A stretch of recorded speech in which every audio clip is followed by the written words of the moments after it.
오늘 우리에게 주신 하나님의 말씀은 예레미야 45장입니다. 1절부터 마지막 5절 말씀까지 제가 봉독하겠습니다. 유다의 요시야 왕의 아들 여호야김 넷째 해에 네리야의 아들 바룩이 예레미야가 불러주는 대로 이 모든 말을 책에 기록하니라. 그때 선지자 예레미야가 그에게 말하여 이르되 바룩아 이스라엘의 하나님 여호와께서 내게 이같이 말씀하셨느니라.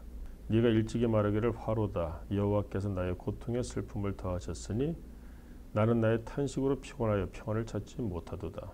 너는 그에게 이르라. 여호와께서 이와 같이 말씀하시기를 보라 나는 내가 세운 것을 헐기도 하며 내가 심은 것을 뽑기도 하나니 온 땅에 그리하겠거늘 네가 너를 위하여 큰일을 찾느냐 그것을 찾지 말라. 보라 내가 모든 육체의 재난을 내리리라.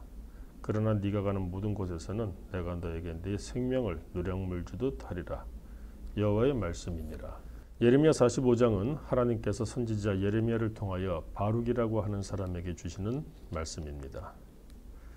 자, 바룩이 누구일까요? 오늘 1절을 보니까 예레미야가 불러주는 대로 이 모든 말을 책에 기록하는 사람이다. 이렇게 되어 있습니다.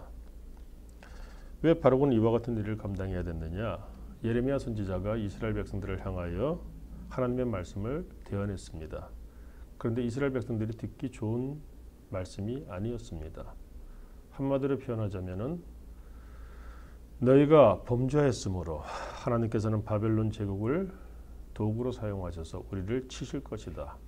그러므로 우리는 민족적으로 단결하여 그들에게 대항하기보다는 무조건 항복해야 된다. 그리고 회개의 시간을 가져야 된다 하는 메시지였습니다.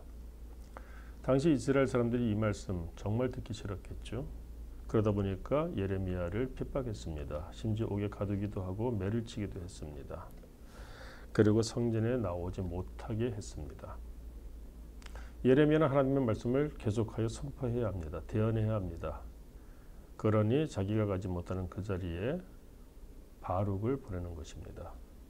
그래서 예레미야가 불러주는 대로 이 모든 말을 책에 기록한 바룩, 그 바룩이 그 책을 들고 가서 하나님의 말씀을 선포했습니다. 자, 그러니 사람들은 이 바룩을 어떻게 대했을까요? 예레미야를 핍박하는 것만큼 바룩도 핍박했을 것입니다. 그 가운데서 바룩이 무엇을 느꼈을까요? 오늘 3절 말씀 보십시오. 네가 일찍이 이렇게 말하였다 이겁니다. 화로다 여호와께서 나의 고통의 슬픔을 더하셨으니 나는 나의 탄식으로 피곤하여 평안을 찾지 못하도다. 이게 바룩의 상태입니다. 예레미야와 별 다를 것 없는 삶의 고통, 그 가운데서 지금 탄식하고 있습니다. 자, 개인적으로는 핍박을 받으니까 고통스럽겠죠. 그런데 거기에 더하여 이 바룩도 이스라엘 사람입니다. 특히 바룩 그 배경이 굉장한 가정의 출신입니다.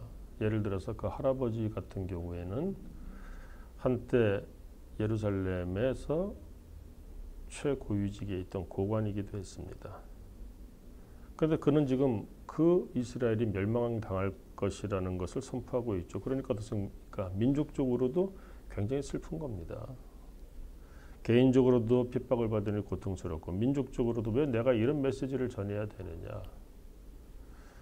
그러니 얼마나 슬프겠습니까? 그러니까 여호와께서 나의 고통의 슬픔을 더하셨으니 나는 나의 탄식으로 피곤하여 평안을 찾지 못하도다. 이렇게 장탄식을 했던 것입니다. 그런 바룩을 향하여 하나님이 예레미야에게 이와 같이 말씀하라. 말을 전하라. 이렇게 지금 말씀을 주고 계시는 겁니다. 어떤 말씀입니까? 4절과 5절 말씀입니다. 4절 보십시오. 너는 그에게 이르라. 여호와께서 이와 같이 말씀하시기를 뭡니까? 보라 나는 내가 세운 것을 헐기도 하며 내가 심은 것을 뽑기도 하나니 온 땅에 그리하겠거늘. 자, 한마디로 말해서 모든 주권, 세상 주권이 하나님께 있다는 것입니다. 그래서 네가 사랑하는 너의 민족도 내가 세운 것이고 그런데 때가 됐기 때문에 내가 헐기도 한다. 내가 심은 것이기 때문에 뽑기도 한다. 이 말씀입니다. 즉 네가 지금 이스라엘, 네 동족 이스라엘의 그 패망과 멸망을 슬퍼하느냐? 아니다. 내가 하는 것이다. 왜? 계획이 있기 때문에. 그리하므로 네가 그 이상의 생각으로 슬퍼하거나 평안을 잃을 필요가 없다. 하나님이 다 하신다. 그러므로 어떻습니까? 5절 말씀 보십시오. 네가 너를 위하여 큰일을 찾느냐? 그것을 찾지 말라.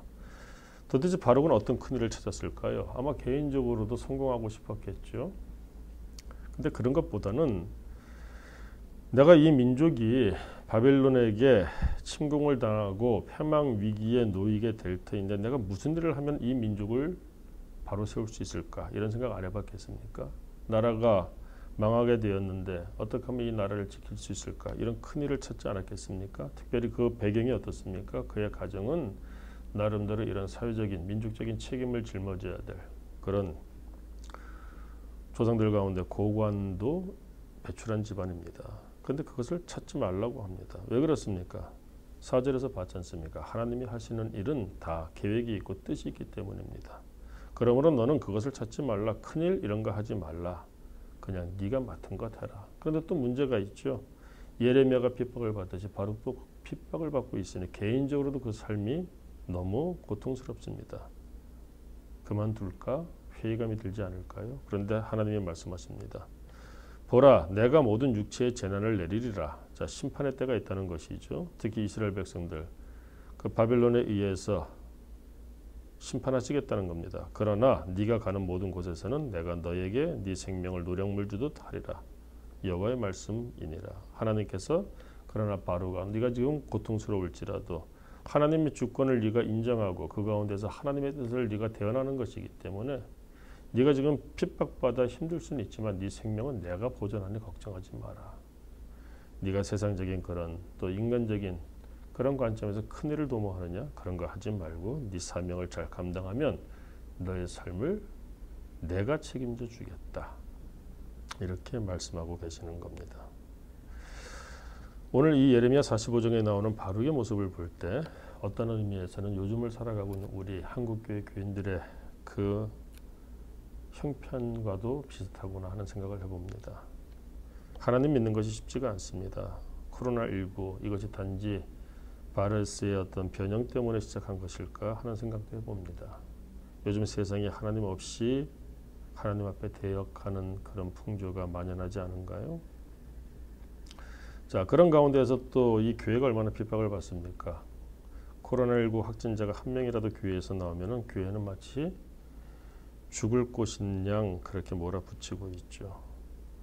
자, 그러니까 어떻습니까? 교회 가기가, 교회 생활하기가 점점 더 어려워집니다. 그런데다가 우리 내면에서도 이제 온라인 예배 드려보고 이러다 보니까 또 이것이 익숙해지죠. 그러다 보니까 우리가 또 믿음 생활 가운데서 우리의 게으름으로 말미암아 또 식어지고 떨어지는 우리의 모습을 또 보게도 됩니다.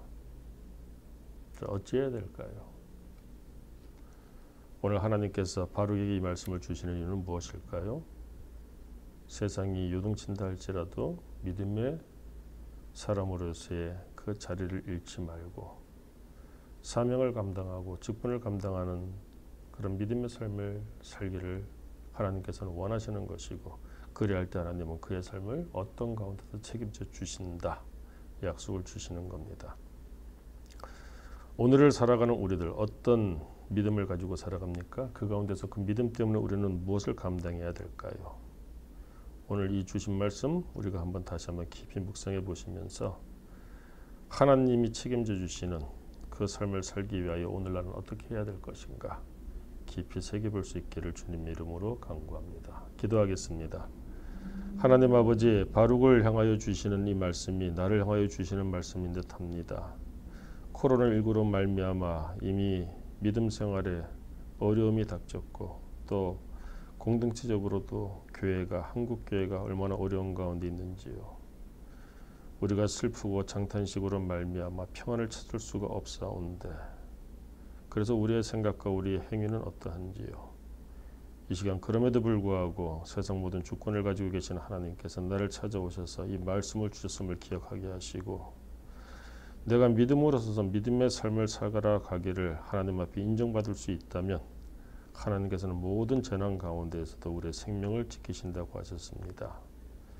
어려울수록 알곡의 모습을 보이게 하시고 그러므로 하나님께 귀하게 여김을 받을 만한 우리의 삶 오늘 하루가 되게 하여 주옵소서. 예수님 이름으로 기도드립니다. 아멘.